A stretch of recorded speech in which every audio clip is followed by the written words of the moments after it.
Ito na po, nagluluto po ako ng tinatawag po namin dito na recipe sa probinsya, laswa. Ito po siya. Nagisa ko na po yung papaya sa sibuyas po, at saka sa kamatis. Nalagyan ko na rin po ng sabaw. Ayan po. Ito po ang tinatawag po namin dito na laswa sa probinsya. Papakuluan po muna natin para medyo lumambot po yung papaya. Takpan po natin ng ilang minuto. Okay po. Okay na po ito. Ilagay po natin yung kulitis. Kulitis. Okay. Ilagay po natin. Yung kulitis. Ilagay na po. Takpan po natin ulit. Hawakan yung kulitis. Lagay na po yung kulitis. Nalagay na po. Sunod po natin yung talong. Talong. Lagay po natin yung talong. Haluin ng konti. Pagpa yung talong niya. Okay po. Tapos buran po natin siya ng konting asin para lumasa po. Konti lang po. Buran po natin sa kanya. Okay. Takpan. Pagulay po natin ilang minuto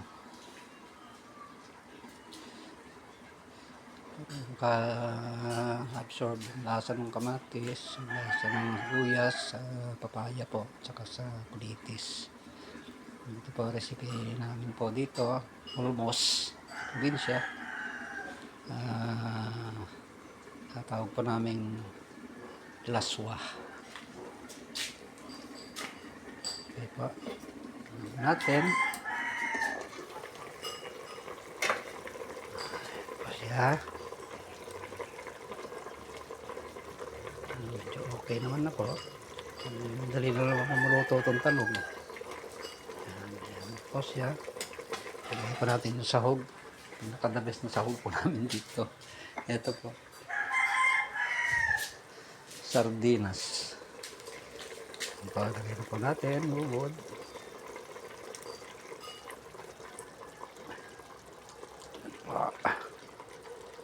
Ito siya.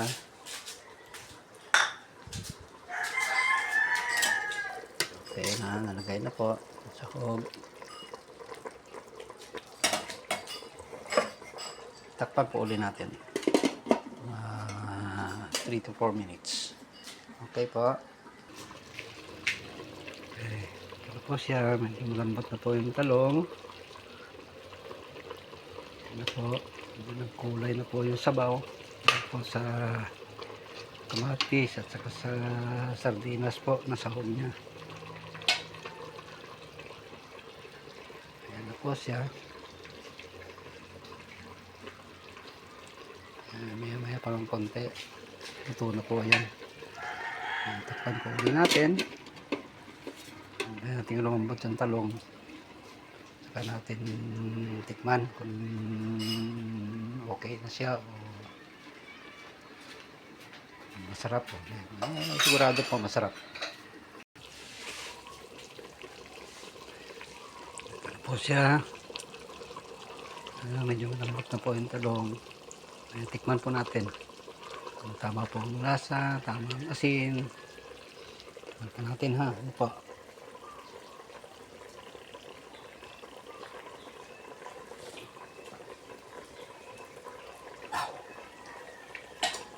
Sarap.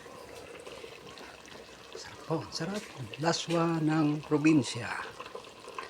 Ano po, pero para fresh po yan. Fresh po ang talong, fresh ang kulitis, fresh ang papaya. Kamatis, fresh din. sibuyas.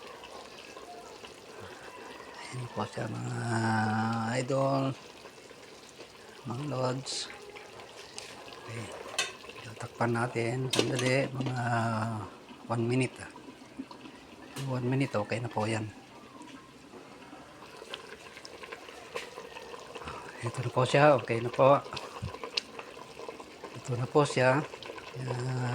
Ang recipe po ito,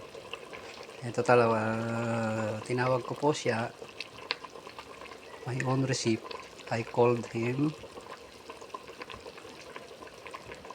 kultapay. Ito po ang recipe ko ngayon, kultapay. That's my own version ng akin pong niluluto. Presenting to you my menu, kultapay, laswa sa probinsya. Okay po, luto na po siya. Thank you for watching.